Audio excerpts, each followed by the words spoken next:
This is Dan Rather here of CBS, and I have my good friend here today, Bobby Seale, coming in today following the convention. Thank you for coming in, Bobby. How you doing today? I'm great, Mr. Rathers. Yes, I'm great. I understand that you're probably under a lot of distress right now after what's happened to you at the convention. So, how are you feeling today, and how do you feel regarding the events that happened at the convention? That first session was honestly ridiculous. I think it was evident to anybody, even the delegates themselves, even the police officers that struck me and beat me down. I think they really understood it. Yeah. So I understand that your organization's primary focus is to protect the black community, but what would you say about to those that categorize the Black Panthers as militant and violent? I would say our identity is purposefully created to be. I think we see our oppressors being violent and inciting fear into the hearts of whoever. Governments in South America, whoever it is, Vietnam, great example. I say we use this because we see our own oppressors doing it and it's an effective tactic. But we're also very cautious and not going down that path too far and losing ourselves. I think too much of that, you start to see a cycle of abuse becoming the abuser. So we're very careful in not starting violence, but if violence is invoked upon us, we will react with the same energy, with the same intention. Understandable. So, given the reputation of the Black Panthers, can you tell me, what was the main reason why you guys decided to protest at the Democratic National Convention? Yes, we want our issues to be known. We understood how we would be received at the convention, how the mayor would react. I even foresaw getting beat down by police. That's nothing new to me or my people. So, I guess I'm just not surprised. Yeah. So, Hubert Humphrey, right? So, how do you feel about what his whole entire role in the war of Vietnam? How do you feel about his views? I completely disagree with the war in Vietnam. Like I said, that's just a prime example of our own oppressor using violence and fear, and where we inspire our tactics from. I think our intention of intervention is foolish. I think we are the facade we put up for fighting communism is really it's childish. It's very transparent. You can see right through it. And I think slowly the population is seeing right through the bullshit as well. All right, Bobby. So one thing that I wanted to bring up to you, right, was Mayor Daley. He's instituted that there is an 11 o'clock curfew in the city parks. And do you think that this contributed to the riots in the streets or anything, or do you still think that even if there wasn't any riots, that there still would have been an 11 o'clock curfew in the streets? Mayor Daley's control is almost unparalleled. I think. Not to just say the curfew, but his leash that he has for the law enforcement. I think the man is intelligent. And in truth, if we weren't enemies, he would have my respect. But yes, I do believe that the curfew was intended to incite further violence. I think he understood very clearly how we would react. We are very passionate about our issues, as are any other group that has attended this convention. So I think thinking that we or any others would succumb to such a childish thing as a curfew, I think he understood the response. Okay. So Bobby, in your own words, we talked about you getting arrested at the convention a little bit, but what do you necessarily think went wrong and led to you getting arrested? And do you think it was justice? No, it wasn't justice. Was it reasonable? Should I have expected it? Yes. And I use the word reasonable in sense of our own societal standards, not my personal, not any rational person's thoughts, but our society. I did think my arrest, my beatdown, I expected nothing less. I think the dynamic between the police and the protesters, it's interesting because I see it in the eyes of a lot of officers.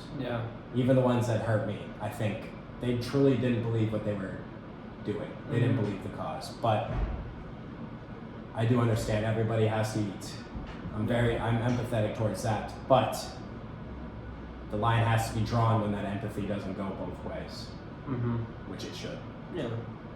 Okay. So it is rumored that the Democratic Party delegates feel that their platform for the election needs to focus on fewer domestic policy issues. There's the four main policies that we have: the civil rights, infrastructure, war on poverty, law and order, and at least one policy needs to be dropped from this party platform. In your opinion, and with the Black Panthers as well, what policy do you think is the one that should be dropped? Certainly law and order, because it's, of course, directly linked to our riots and our protests, of course. I think if either civil rights or war on poverty were to be dropped, I think they go hand in hand, very obviously, for my community at the very least. So I think, yes, law and order is, I think, it's directed to counter our efforts. It really is, which is, the fact that it's even an option is absurd to me. It's very upsetting. I think our delegates, I think the corruption, the closed-minded, the short-sighted.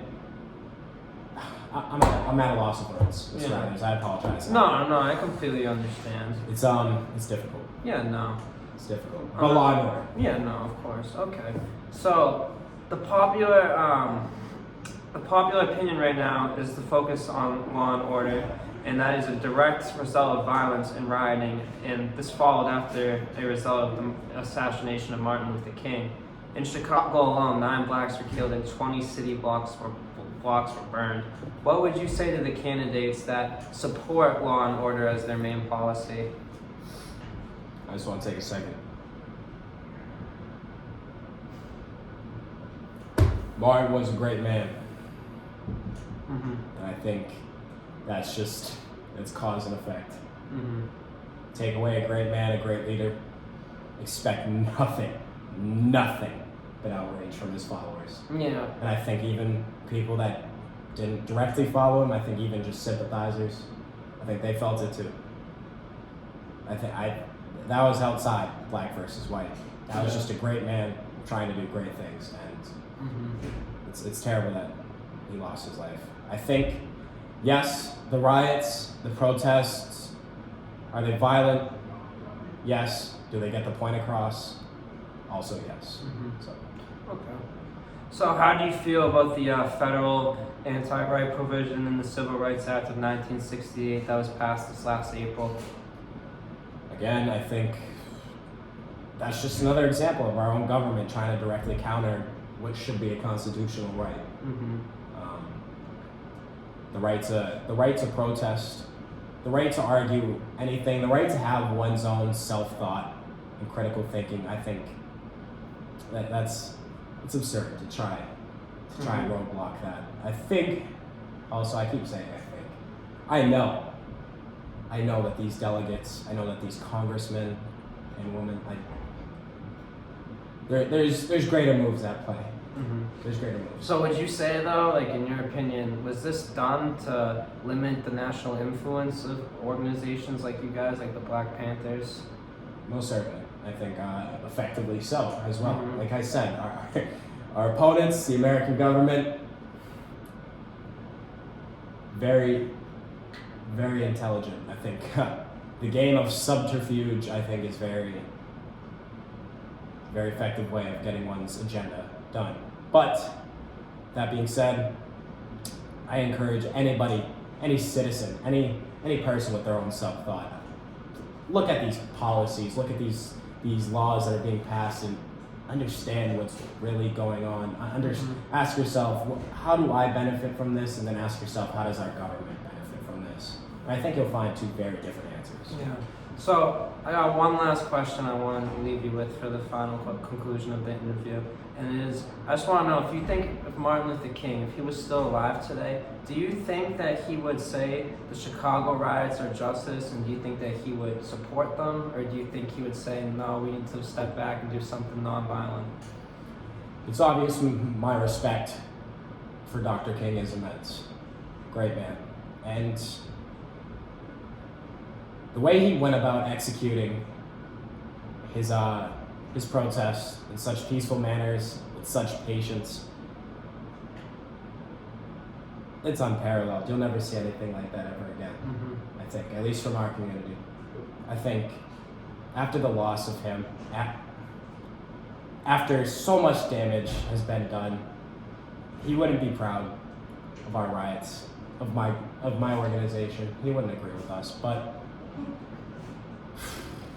it clearly didn't work. So now we have to try other tactics. Yeah. Awesome. I just want to say thank you for coming in today, Bobby. Thank you, Mr. Rathers. Thank you so much, America. This is Dan Rather, and have a great day. Hey,